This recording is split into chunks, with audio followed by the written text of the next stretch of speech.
Good afternoon. Okay, so I have the graveyard slot, with basically you've eaten, you will want to go to sleep. So my task is mainly to keep you awake, and I'm going to try to do this. I'm going to try to speak fast because we're running a little bit behind, and I'm going to try to keep you concentrating. I'm going to look at you, by the way, and I will see your phones, okay? When you play with them, okay, I will see. But otherwise, I would like to talk to you, and I feel incredibly honored to be able to talk to you. And I would like to thank PIDE and the World Bank to invite me and to be able to get some of my thoughts here. You know, I've been coming to Pakistan probably for about 13 years. And, you know, it's a country that is at one level hard to grasp from outside, another level very easy to grasp.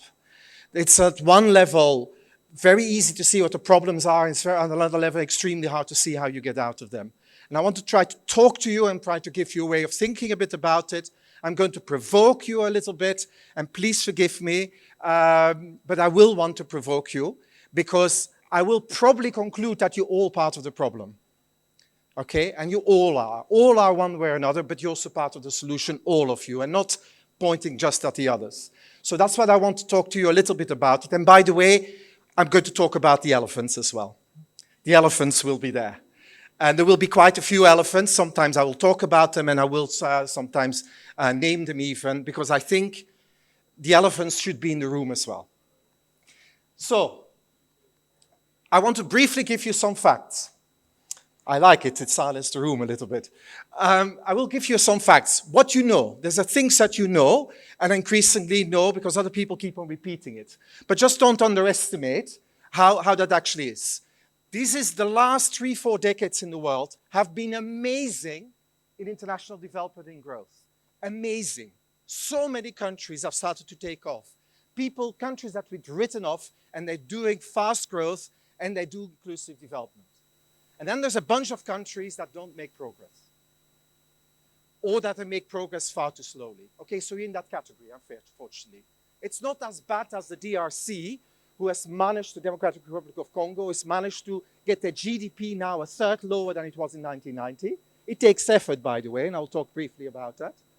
But it also takes effort to stagnate and being so below the median growth rate or the mean growth rate for lower middle income countries in the world. It takes effort. And I think I want to congratulate in some sense, unfortunately, a little bit ironically, that actually you put in the effort to actually make it work. It was actually a relatively easy time to grow, and the opportunity wasn't taken. And the time will now be more difficult. And that's actually what makes it even harder where we are today. So when we look at the progress, you know, this is the kind of thing. Yeah, I don't want to be reminded of it all the time, but there are plenty of countries that were similarly in GDP per capita or poorer than you that have surpassed you. You know, you get India, you get Bangladesh that surpassed you. Bangladesh that in 1980, Henry Kissinger says, it's a basket case. Nothing will ever happen from it. It has surpassed you in GDP per capita. Okay, good. So you get to Bangladesh that's even more that actually was more considered a much more difficult country to progress, and it has done that. Then you have countries like, of course, like India, but actually, for example, Ghana, African countries that do better than you now. African country, the GDP per capita of Ghana was the same as yours, and it surpassed it. Normally we talk about Africa is failing. They're surpassing you, there's countries there. Whether you do it in human development, the same problem emerges. When you do it in human development, yes, you've made progress, for example, on child mortality, number of children that die before the age of 5, but your decline is so much slower than many of the other ones. Should I do it like this? Okay. And that's important. The progress is there, you know, but it's so much slower, you know, and it actually was pretty hard to be slower in this period because there were so many simple reasons from both technology and things we learned about public health system and so on to progress, and then we didn't even manage to do it enough here. So my question here is, how do you understand the differences, and why do I, because I don't have time, maybe with not enough nuance, say that Pakistan is to some extent stuck? So how to understand these differences? I wrote a book about it, and I want to mention it. Not plugging it, you know, there's ways for you to get access to it, I'm sure, one way or another. But I want to emphasize here that the countries that I find quite remarkable that actually made progress are quite not countries that fit somehow a message of us, they all did the same. You know, you get India, Indonesia, China, Bangladesh, Ghana. These are very different countries. You don't need to know much about them, but I can assure you they're very different countries. And in fact, what's actually quite important, is that if you do the diagnosis, the common factors are not the usual simple things that I used to teach in the textbooks of economics and why actually nations fail or not. In fact, you know, the kind of why nations fail hypothesis fails here entirely because these countries that made progress didn't have perfect institutions. It was referred to earlier, some scholars like Yuan Ang on China, making a big deal. China, when it started to take off in 1979, definitely didn't have perfect institutions. Whether it's about corruptions or the way things were governed, all kinds of things, it didn't have these perfect institutions. India, Bangladesh, Ghana, all these countries did quite a lot of, they didn't have this perfect institution. By the way, that's good news. You don't have to wait for that to make progress. That's good news, okay? It's also good news that actually it's not just, or in a simple way, just a political system. You know, I'm a Democrat at heart, and I hope that you can stay a democracy and a functioning one. But at the same time, we know that we have all kinds of regimes who did it. And those who dream of autocracy, I want to tell you that on average, autocracies did not perform better than democracies in the world in this period.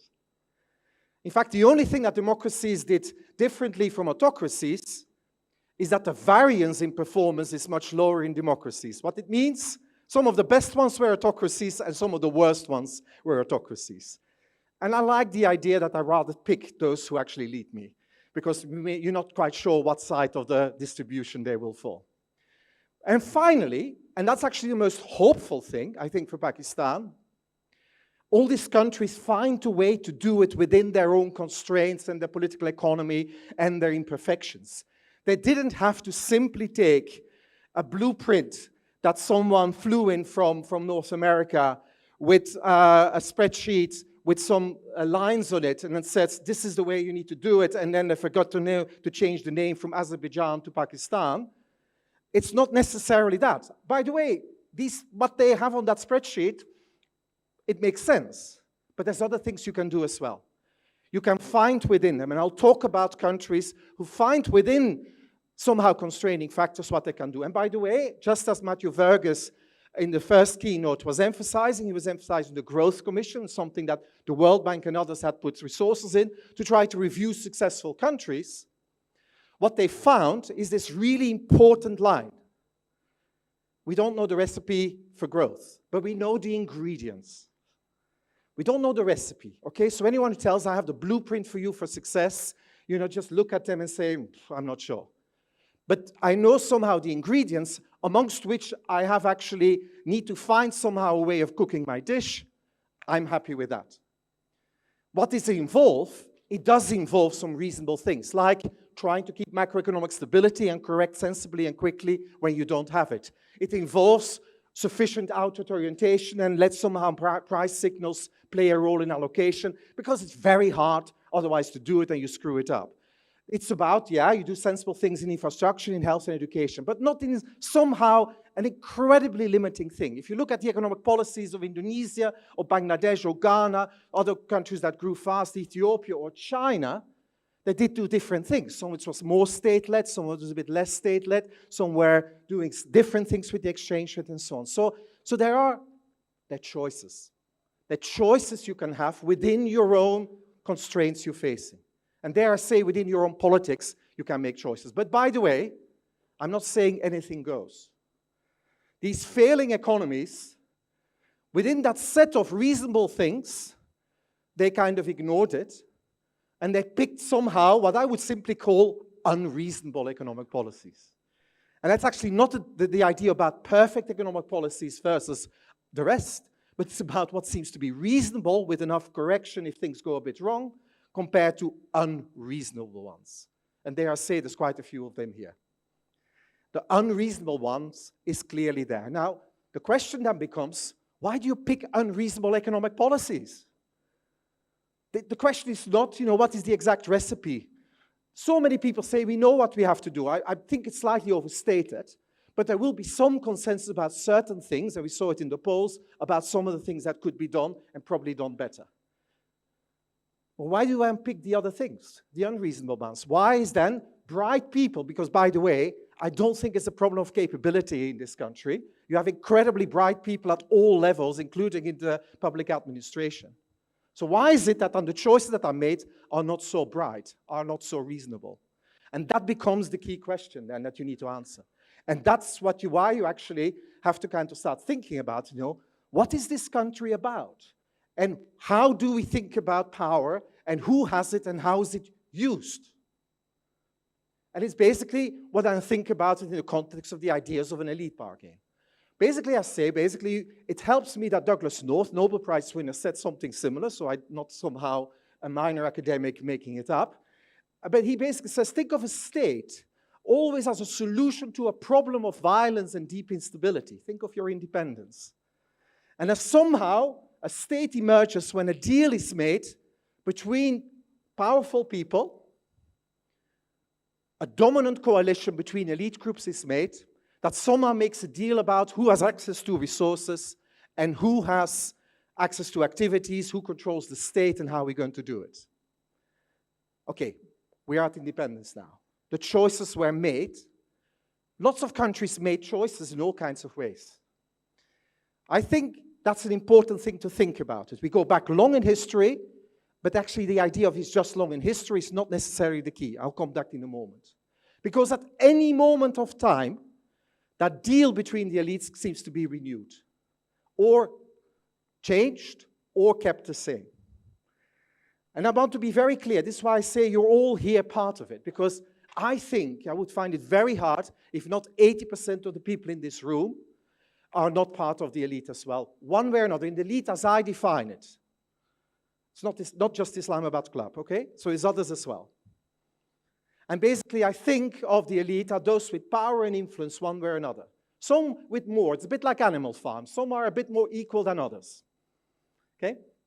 But it's basically in politics, in business, in the military, in the civil servants, the intellectuals, the academics, the journalists, they're all part of it.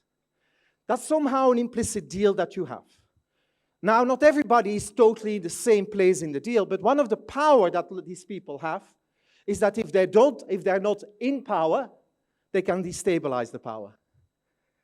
So they can always influence what it looks like at any moment in time. And that's an important thought to have. I was once corrected by a finance minister in Ghana and said, you want to be very clear that even if you're in the opposition, you're part of that elite, because you have the power to destabilize and make sure that certain things don't happen, because you react and you act in particular ways.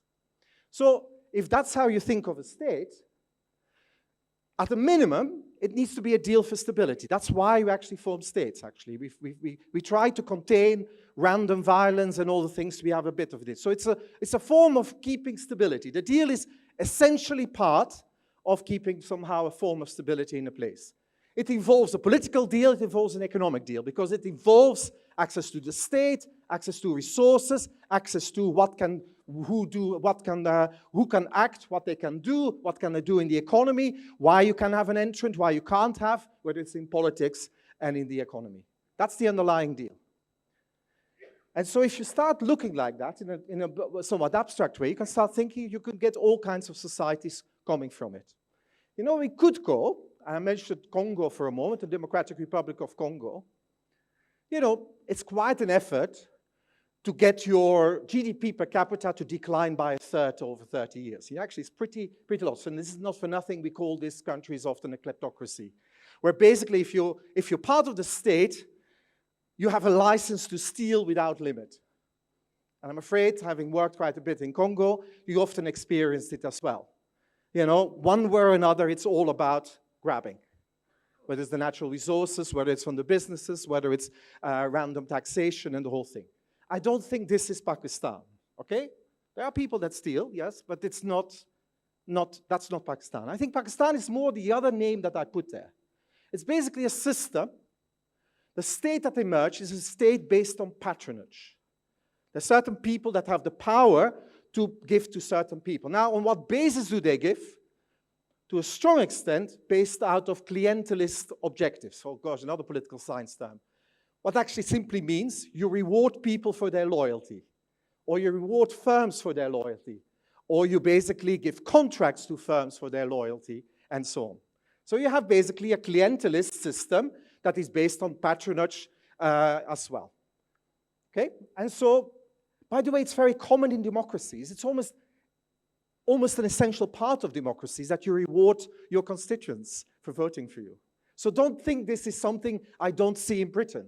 The elite bargain that I see in Britain, I used to work as an advisor to essentially then a G7 foreign secretary. You know, I saw it in action during COVID. You know, some are a bit more equal than others. And also, there's some things that we would never touch on. You know, the fact that, for example, 500 families in Scotland own 50% of the land.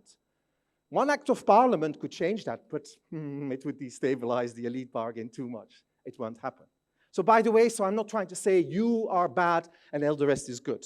Let me not start about lobbying in the US, in the way politics is financed and so on. So you get all these phenomena. So clientelism is there. And I think you have it, okay? And I'll come to that.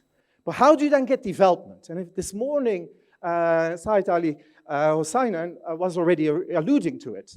There's all these countries where clientelism clearly has happened. You know, sometimes it's reflected as corruption. By the way, most of the time it's not corruption, but just tax breaks and subsidies for some groups. That's often a much bigger part of revenue loss than actually the corruption itself. So I don't get obsessed with corruption. I think it's a useful political tool, but think more the system in itself, want to look at it. But you know, you have it in India, as people say, Bangladesh had it. You know, all these places have it. So why do they then have development and growth taking off? Actually, it's a rather simple thing.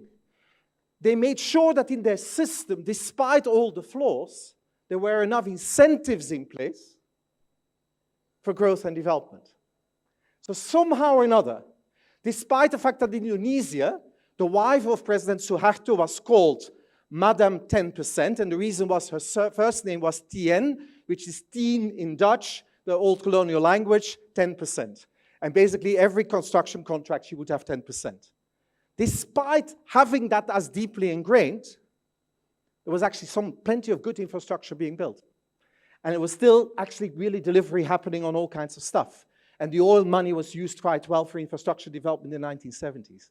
So somehow or another, they have a system where these incentives for growth are there. And this is what I call in my book, the idea that to get development, you need to have somehow enough consensus about these players in the elite that actually growing the pie is worth it. You say that's self-evident. Why shouldn't they want to do it? I'll come to that. But actually growing the pie is there, and you make sure that it's there. And then you get these moments in history where you get a change in the politics and change in those who have power, where actually say, well, actually, we're going to really set these incentives. That's 1979 in China. You know, you have an economy that's grown entirely or built entirely on dogma, on ideology of the party. All the way, ideology is more important than anything reasonable in economic policies. What does Deng Xiaoping do? He forges a coalition in the party. By the way, it was never an autocrat. He had to all the time take his people along. He forged a coalition in the party, which is where power is, and made it strong enough to say, look, we're going to do this differently. And the reason why he wants to do it differently says we're losing all legitimacy as an elite towards the population. We want to survive as an elite, as the party, and we're going to actually see we need to do it differently. And how are we going to do it? Oh, it doesn't matter whether the cat is white or black as long as it catches mice. Pragmatic economic policies.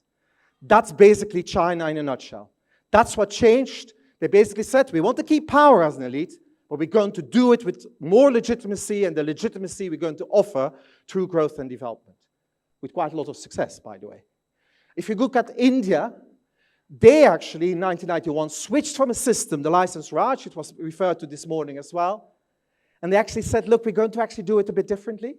Took a long time to convince all the coalition, which included lots of the senior bureaucrats who said, oh my God, The license Raj is really good for us because we are the ones handing out the licenses. That's the way we make our money. Okay, but they actually got so, no, growing the pie, you will be better off as well. And actually they managed to somehow find a moment to actually do this, 1991.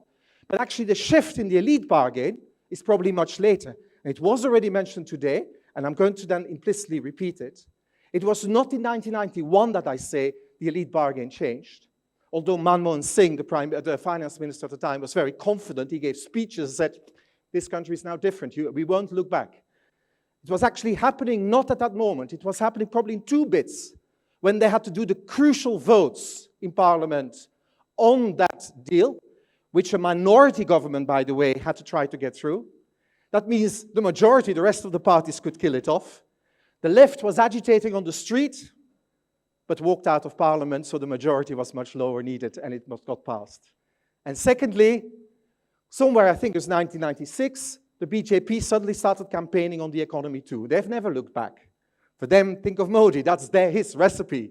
I make India rise. Actually, it was really controversial in the party, but that meant all the main political forces were actually now aligned around growth. Now, that's what I talk about when it's a change in the elite bargain. So, and we could talk about this as well, Bangladesh, it's harder to date, lots of different actors, but it happened. The basket case, somewhere in the late 1980s, early 90s, certainly reset all its incentives. And we're going to go for sensible macroeconomic policies so that exports didn't face an overvalued exchange rate. They liberalized actually quite a lot because they really recognized, oh my God, are we making a mess of fertilizer inputs here? And in fact, government officials say that's probably the proudest moment when we stopped trying to run the fertilizer market. That's when they dated in 1982. That was our proudest moment in this whole progress, and so on. And you get Indonesia, could talk about as well. But basically, success requires that kind of deal, that kind of, within a dominant coalition. You won't get everybody on board, by the way, but somehow enough consensus around change that actually we need to reset these incentives. And it's about enough incentives, and it's about a group of people, a dominant coalition that needs to do it. A dominant coalition is actually quite tricky. It means not everybody, but you need to find a way of bridging divides between businesses, political parties, military, and so on around that. So why would they do it? So why would an elite do this? You know, why not simply sitting in the Islamabad club and just let it be as it is? It's fine there. So why change? Why did they do it? I alluded to it already. It's rarely out of conviction, by the way. Although I would say in Manmohan Singh in India, it was conviction. But I would say otherwise rarely. Think what I said about Deng Xiaoping. It's about losing your legitimacy. Losing entirely your legitimacy if you keep on running the country down the drain. If you talk to Chinese scholars, they will recognize that. That's what it was about. Let's deliver food security, which had never delivered to our population. Chinese population, we're talking about something like 90% was living in abject poverty at the time. Say, look, this is no more legitimacy, especially not for a communist government that can only offer paradise on earth. There's nothing there. It's legitimacy-seeking behavior. We find it in quite a few countries like that.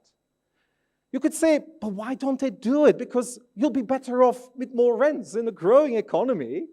Even the elite will all be smiling and dancing towards the bank. You know, they don't have to do all kinds of complicated things because incomes will rise. Civil service salaries will rise, as we see in India. I have a friend in a senior position in India, and he said, isn't it tough during COVID? And said, look, none of these things are tough when your budget increases every year by 7% in real terms. And that's actually pretty good. You can do these jobs. But why do they do it? Because, of course, it's a gamble. Because you actually gamble about your own position. The status quo is what the elite knows. They know exactly how to play the system. In Sri Lanka, they try to increase, they were doing something about tax compliance now as part of the reform. Business leaders were deeply amusing to me. We had a session that said, we used to know how to do business here, and now we don't. I don't have to give more details how they used to know how to do it by not paying the taxes and getting all the benefits. So, you know, that's a change because it creates uncertainty. And actually, new firms emerge, new elites emerge. In the end, in Indonesia, that brought down Suharto after the Asian crisis. It's scary. In fact, there's some really great literature on democracy in Europe, and one of the classic papers says as a simple title, Democracy by Mistake.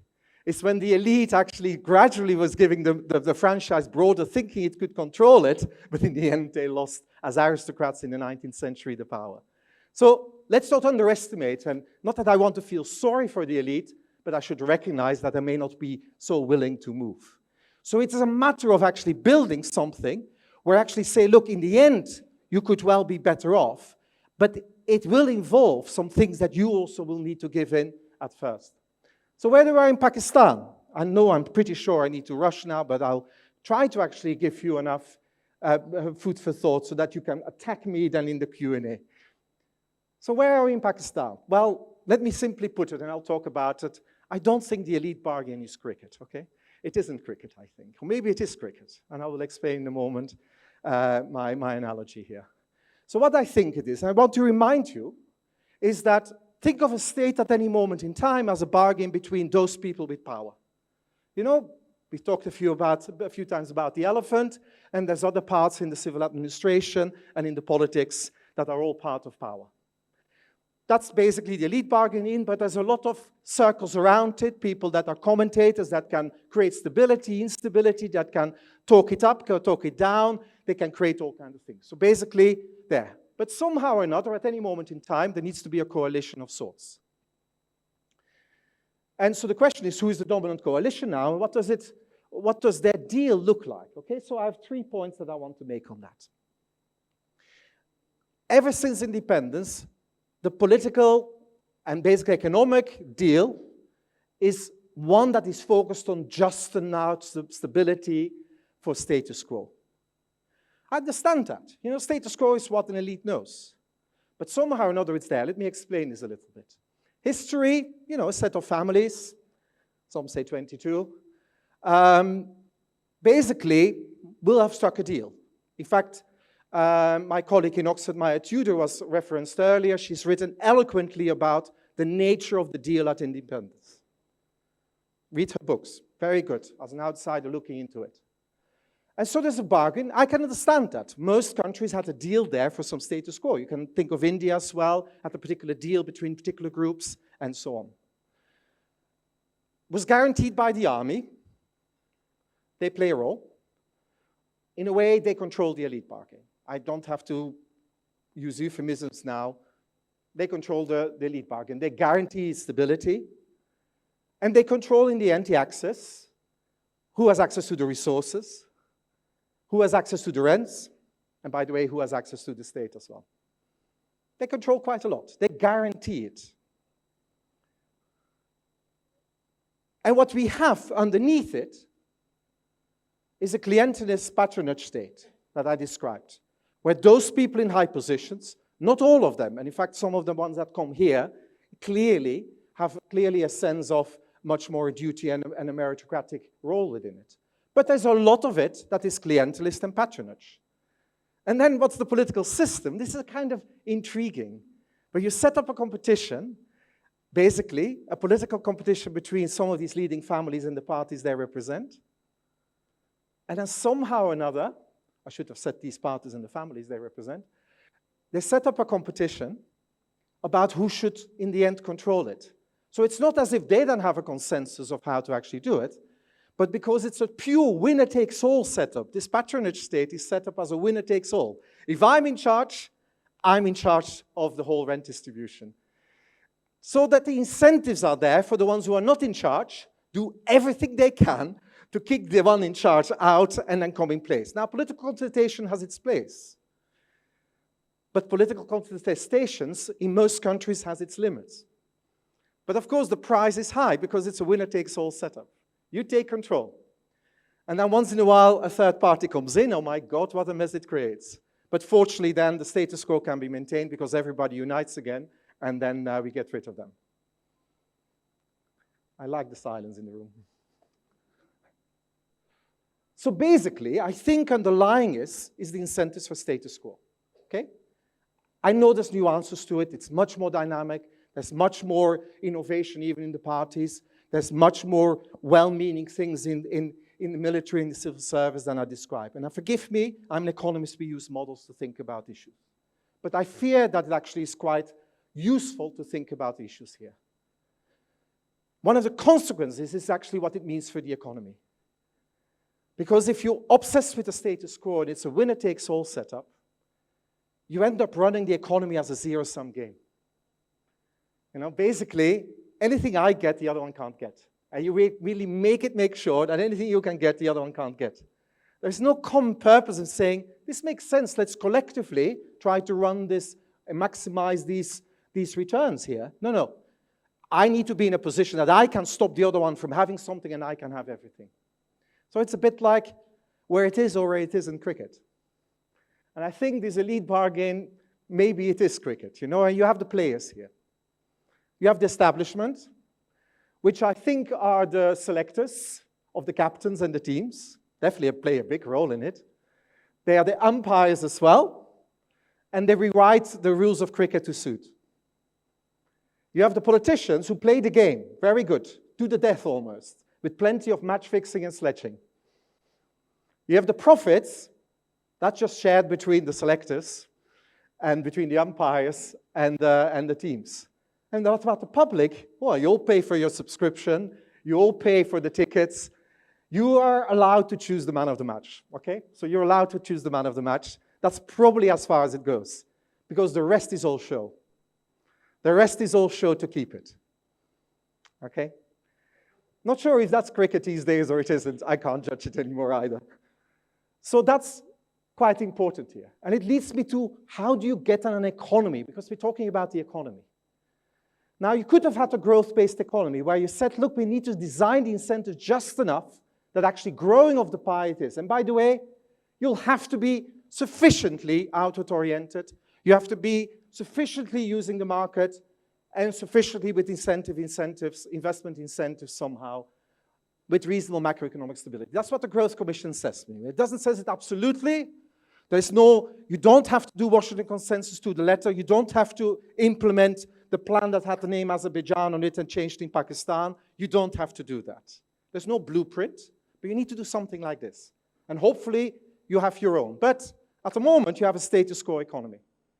It's centered around patronage and reward for loyalty at all levels, between the establishment, the politicians, and amongst the politicians in the civil service and the establishment, all there.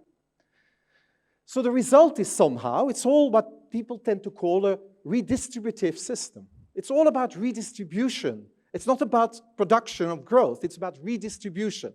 Not amongst everybody, by the way, but amongst a particular group of people. It's basically a consumption and a low investment economy with lots of traders, lots of real estate, lots of protected groups in business and in the public. You know, you have basically, you have that system. It's not about how much taxes you have, but who is taxed. The system is designed about the who, not the amount. You actually tax, it's not about what is being taxed, but actually the first question is, oh, by the way, who is being taxed? I'm referring to endless tax exemptions, endless design rules. So anyone who wants to think, you know, what we need to do is to try to get 12% or 15% of GDP tax ratio, actually it starts on the wrong question. Because actually the 8.5, or I forget now actually, I was trying to get the numbers, it's even lower at times from numbers I see. You know, that's actually a political equilibrium. It's a political choice. You choose who to exempt, and you choose who to tax. And then you lower it all on a small group. You say, well, they're not important enough to worry about, so let's tax them a lot. And then blame the IMF in the process. So that's a way you could play the game. I think that's how the game, unfortunately, is played too much. It's part of that equilibrium. The same would happen with, you know, who gets subsidies, but also it's to do with the control regimes, with the nature of competition. You know, it's more important who is protected, what business is protected, than actually whether it actually helps the economy. It's more important what capital is protected than actually, and whose capital is protected, than actually what is good for the economy. So you get endless incumbents who can dream at night of just being monopolists. And then interestingly, I think most entrepreneurs' dreams of being a monopolist, but then the next day wake up and they are monopolists. Isn't that great? And nobody will stop them. Now, that's amazing, and you could do it under the mum of being a state-owned enterprise or a private sector enterprise. Both can work. So, you have a lot of firms, and people say the private sector. I have lots of private sectors here. There's some private sectors that would never exist in the market economy, and there's some private sectors that try to struggle to actually survive in an economy like this. And actually, the most interesting private sector you have in this country is the one that you don't have. That actually has never managed to emerge because it doesn't exist, because all the distortions stop entry into the markets and entry doing it. And then corruption, of course, is just one symptom. I think all these distortions, the tax subsidies, the breaks, the things, that's all part of it, and corruption is then one of these things. And this is a bit like, and it was alluded to as well, corruption can sometimes be a really troublesome area to talk about because it all depends on what your laws say and what your executive orders say. In some countries, it would be corrupt to still have a monopoly and be able to stop a firm from entering. In other countries, you could talk to the minister and say, oh, I'll do an executive order and they can't exist.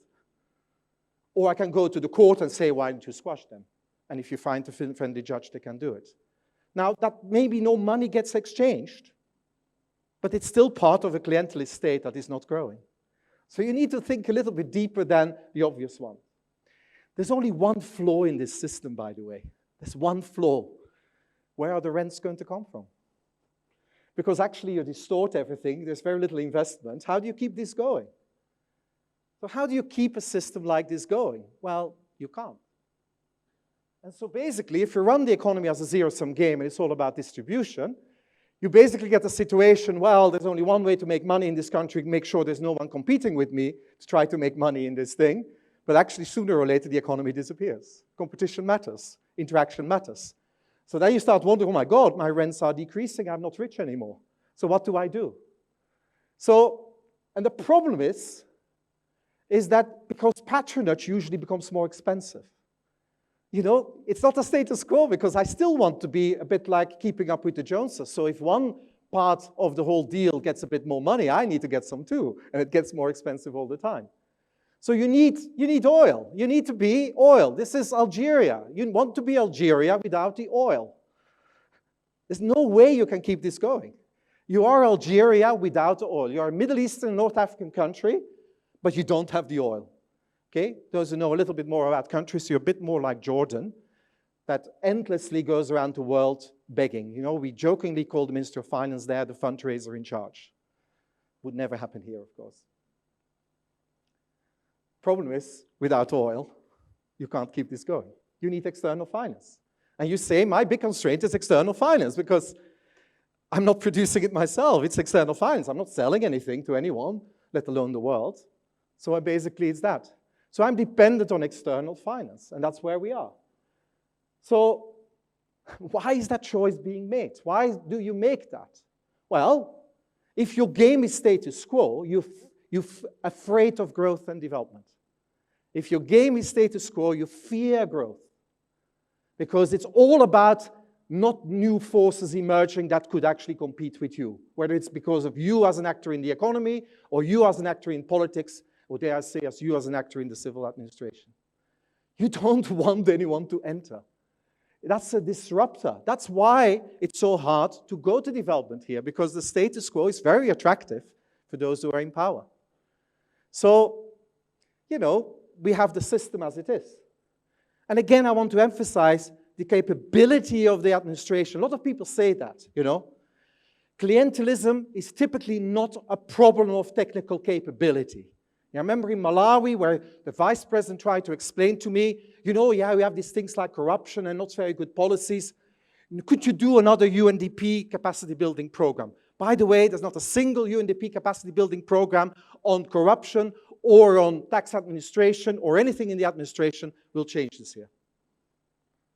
You have to just be conscious that it's not about capability, because several of the people there are pretty good at playing the game. It's actually quite hard to play the rent distribution game and not losing your job in the process. It's actually a pretty hard job. You need to please quite a lot of players.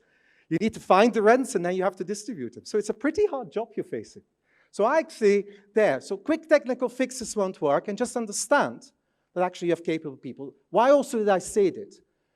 Administrations, like the license Raj in India, was berated being terrible and they couldn't even run their control economy. Bangladesh, low technical capability. Indonesia, civil service wasn't strong.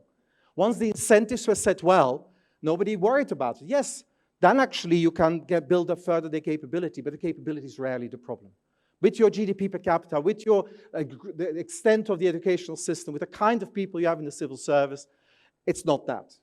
It's actually getting the right people to do the job that actually grows and develops and distributes social services and so on properly. That's the problem. By the way, international community, I used to be a chief economist of DFID. Hand up, I'm to blame too. I'm part of the problem too. The international system is part of the thing as well. Because we were so afraid of the stability of Pakistan forever, that every time again we would give massive external finance. We were so afraid of what would be happening that, you know, after the Russian invasion, there was a wonderful windfall that could continue for a while. After 9/11, a wonderful windfall that could continue at the time. You know, I mean, which bank would ever give, after 22 overdrafts that weren't paid back, would give a 23rd one? Which bank would do that? Moral hazard exists. Okay, you have 2030 program, most of them have failed before. So why would you do it? Well, it's because you're afraid of the instability. Unfortunately, that aligns the incentives with the other forces that only want stability and status quo. Because then actually the finance comes in and doing it. It's very hard.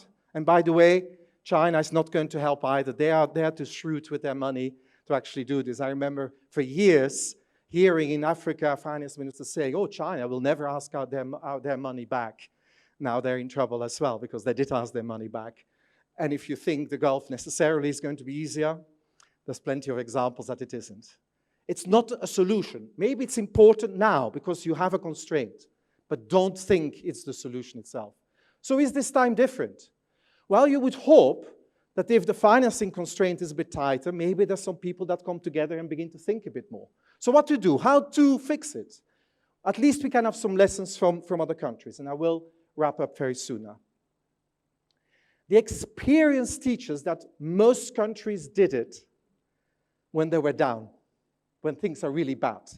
We thought, I was definitely as a youngster hearing about China. I remember my elder brother telling me, I don't think China will survive in the 1970s. This was a deep internal strife that was impoverished, had no more money, they were battling each other out, and it was just nowhere. Bangladesh was a basket case by Henry Kissinger. 5-10 years later, it begins to change. Indonesia was also predicted to be terrible, and so on. These places did it when they were down. Okay, Pakistan's in a crisis now. It should focus the mind. Most crises are wasted, by the way. Most crises are wasted. But it's usually an opportunity to at least begin to think a bit about it. And what it needs is an element of common ground and purpose. An element of it. I don't want to believe that suddenly we're all going to hug each other and be friends in all this whole system. Political systems, elite bargains, they're always a bit ugly. But actually, you can't get out of it unless it comes from inside. There's no outside force that will be able to help you. And it is the case that most changes will hurt at some point. And I will say what they could look like. You know? But what I find striking is that, you know, I talk to politicians in Sri Lanka, and someone from the left and someone from the right independently told me, we're all very conscious that the reforms have to happen, and probably the IMF program is sensible for us to do. But my God, will we fight them on the streets because we want to be in power, so we will never support them at this stage. And so basically, they choose instability now just because they think they will be in power, knowing full well they have to do probably similar things than what they are doing at the moment in Sri Lanka. Similarly, Mauritius, actually much more exciting. Mauritius did an early economic reform in the late 1970s. They were really on their knees. They called in the IMF. And what happened is that the incumbent political party lost power. A year later, another one that came in power lost power as well. And then a third government came and they lost power as well. But they did one thing. They all knew full well they had to do this. So the technical advisory team stayed the same, and they saw through the IMF program. So we had a program starting around 1980. By 1987, Mauritius was growing at 7% per year. They've never looked back. They found a way, despite the political strife and the fact that population definitely didn't think they did the right thing. They saw it through because it's hard to explain and hard to do. But there's no quick fix. Just the bits of new finance is not going to fix this. It just often delays it and makes change costly. So getting the basics right is important. So what is required? Well, it's building common ground. It has to be a part of a recognition, a shared recognition, that the status quo is untenable. I'm not saying that those people in the elite have to lose their position. I don't know. But they will have to change. They will have to set different incentives. The elephant included. And even the elite is losing now. That's maybe why it's a moment. But also, don't make it just to be about the politicians only. It's actually much more than that, okay? It involves people in the business community. There are businesses that are totally benefiting from it. Maybe one hopes within their holding companies, some of the firms benefit more than others, and they can say, well, look, in a better economic climate, I could actually grow. But the business community plays a role. Most people in the business community, they actually are, in that sense, we go back, are then part of it. Often, we could basically also think of maybe younger people. We know there's some young people here, students and so on. I find it fascinating that some of the change in industrial policy to keep the growth model in Bangladesh going is actually led by the children of the elite who have invested in very different firms. And actually they have invested in electronics, in tech, and they actually really are now agitating for reducing the subsidies to the garments, which is everything. And these are actually just the children of the elite. They're actually diversifying and putting the pressure on the old players to do it. Maybe it's possible. Maybe there's some young lieutenants here and there as well. And it doesn't mean all people are just going to be happy together. Political contestation is there. This is not the end of politics. This is not what we're talking about. It's about somehow having a certain number of areas and say, we collectively fight for. You may have other ideas of how to achieve it as politicians. Yeah, I need to stop.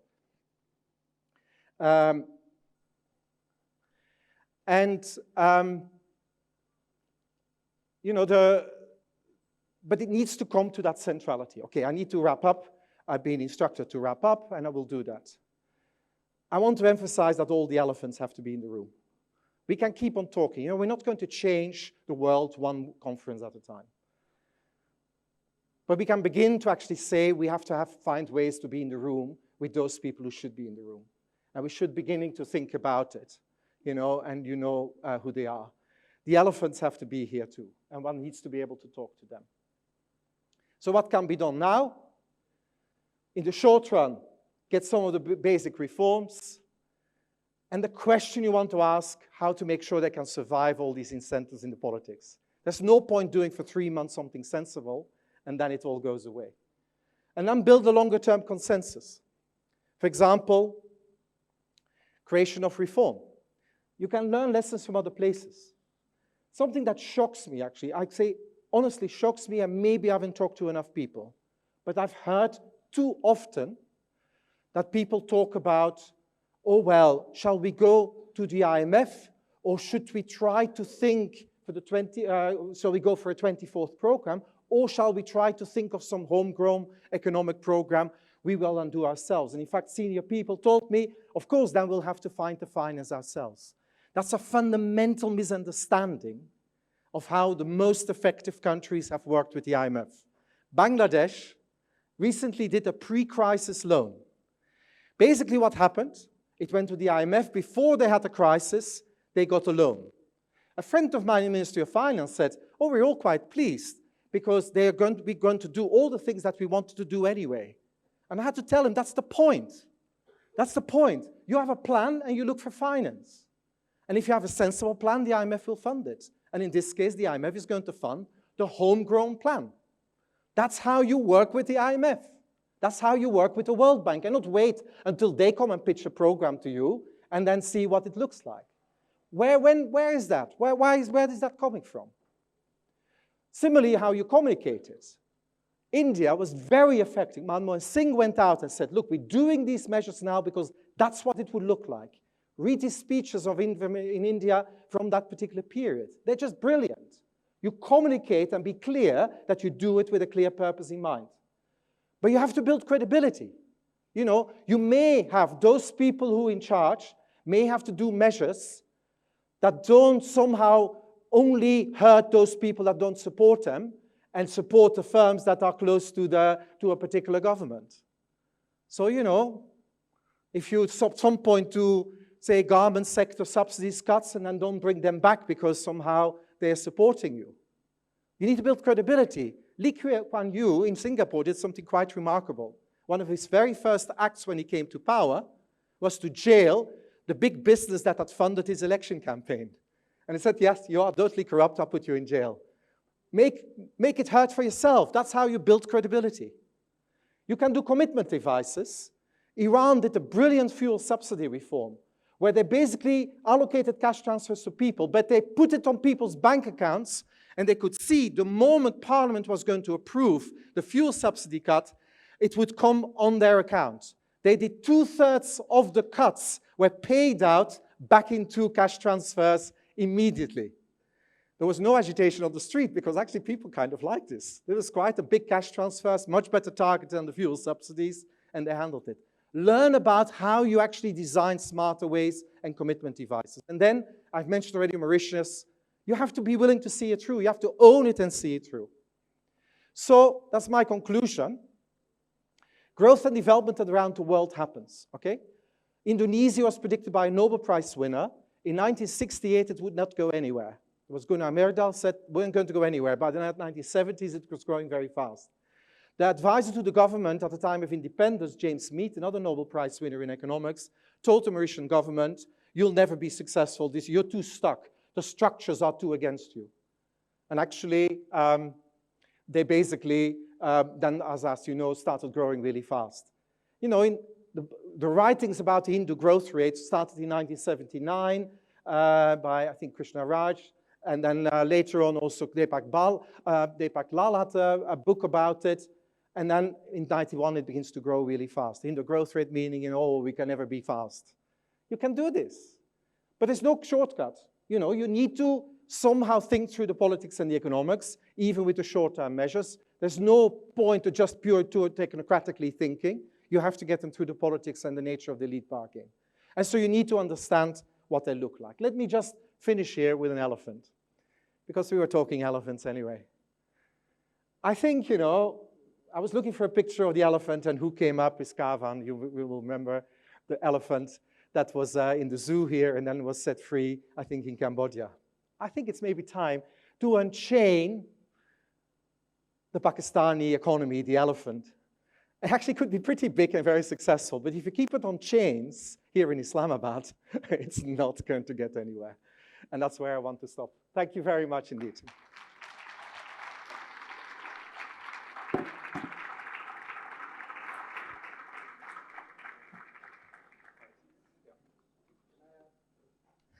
Thank you so much. I guess we have to cut down the question and answer session. We are running over time. He provoked you, and you might have interesting questions, but we can have that over tea. Tea break is next. Sure. Let's have 2 quick questions, please. Well, this is Ishrat Hussain. My first edition of Pakistan, the Economy of an Entity State, was in 1999. And the second edition came out in 2020. So if you look at the benchmarking for the coalition partnership, bargain for growth and development, we have actually drifted and deviated a great deal. So I'm quite impressed by your diagnostics, by your international comparisons, and the wrongs with Pakistan is, and I totally agree with you because that coincides with my own analysis and thinking. But I'm disappointed at the last part of yours. We all know commitments, credibility, communication, and others, but I don't find as to who is going to bell the cat and bring about the coalition which will bargain for growth and development, which is escaping us. We know the external financing is a constraint and it's becoming a constraint, but look at the behavior of the last governments as to what they have done. They are not following the trajectory which you think what can be done. So I'm a little bit disappointed at your prescriptive part, but I totally say you have a first-rate analysis as far as the diagnostics are concerned. Najib Hussein, I happen to be from Algeria, but that's not why I'm heading the World Bank here. I have one question on whether it's Pakistan's moment. Through your presentation, you had two hypotheses to make you think it may be the moment. One, that oil, quote unquote, is running out, as in external financing. Why do you think this is the case? Second, that the elites are also losing now. What makes you think this is the case as well? Maybe one more. More question from Young side. And Young says, so okay, no.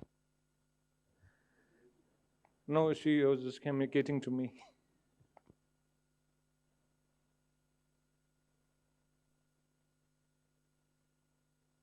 I'll be standing here later on as well, so if you want to keep on going while tea, I'll be talking to you. So look, I'm disappointed too. I'm very disappointed that when you look at these places, it's very hard to actually say, this is now I know exactly how change is happening. Okay, for the economists in the room, it's a bit like there's multiple equilibria. Your equilibria is unstable, the position is unstable. You actually have multiple directions you could go. You could go further down, or you could change. But the one thing I know, it's all about agency, and it's about agency of people here. And so at least we begin to narrow down the set. And in fact, my set gets narrowed down. It's people, not just commentators outside, but it's in the first instance, actually, those people within these elite positions that have a role to play. When you look at successful countries, we find brokers of these coalitions from inside. Okay, so people that begin to broker it. So that's one thing. As I said, what can drive them is legitimacy. You can have the Deng Xiaoping. I don't know whether there is anyone there, and it could be lots of smaller Deng Xiaopings as well. The other part is, where I'm a little bit reluctant, I was reluctant to speak about it, is that I emphasize it comes out of crisis. And actually, virtually never is an elite that has power going to change it because it suddenly is worried about its own legacy or legitimacy in an abstract sense. It comes from pressure. It comes also from pressure from below. I'm very reluctant to advocate that because I look at the Arab Spring. There was a lot of pressure from below to change this arguably quite similar rentier economy as we have here, to actually change it. I look at the outcome. I look at the outcome is that probably not a single population in the Middle East or in North Africa is better off after the Arab Spring than what it was before. So it brings my set of what is possible less. But I can only and at best ask that actually, those people who have power and influence and are generally committed to it, strengthen those within the system that actually are beginning to do bits and pieces. Talk them up. We call them the drivers of change. Talk them up, support them. Maybe the outside community, take a few bets, not to the person who presents best to the donors, but somewhere that you see these things. So strengthen there. Because the point about these equilibria, as I said, they're not hard to predict. These changes are not easy to predict. We know what they should be, but it's very hard to predict. So your disappointment is mine because I can't give you the recipe for change. I know the ingredients. It's the same with your growth. I know the ingredients. I won't know what the recipe is that will settle here. Disappoint you then, yes. But for God's sake, if you were to expect someone coming from Oxford to tell you exactly how you will be solved, I think it would be wrong anyway. And I think you probably know better how it may be started to happen than I do. And I think it's people need to speak up and begin to think about it rather than another ivory tower Oxford person to do it. It's not a satisfactory answer. We talk more.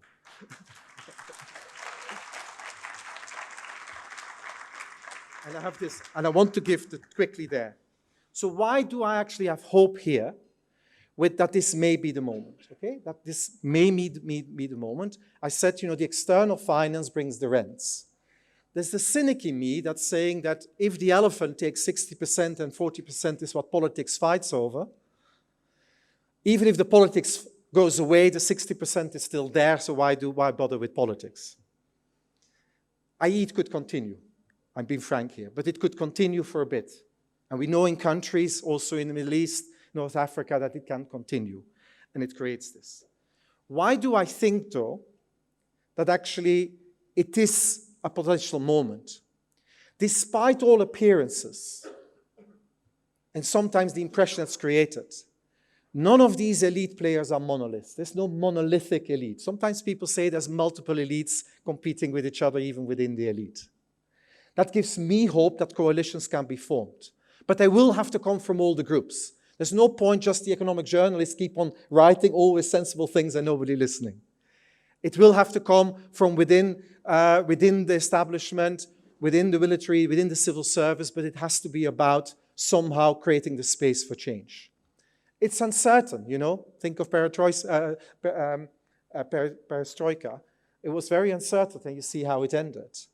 So it is a gamble, but I wish that rather than being risk-averse in the elite and saying, look, we take the risk even if the rents go down, that actually there is a willingness to take a bit of risk and saying, because this is my simple message, the rents for the elite will be so much bigger if this country starts growing as well. There is a shared interest with a broad population, with everyone in the room, with the elite, to actually to get the cake to grow. But who will be the catalyst or what? It's just hard to predict, but it will have to be from inside. Thank you.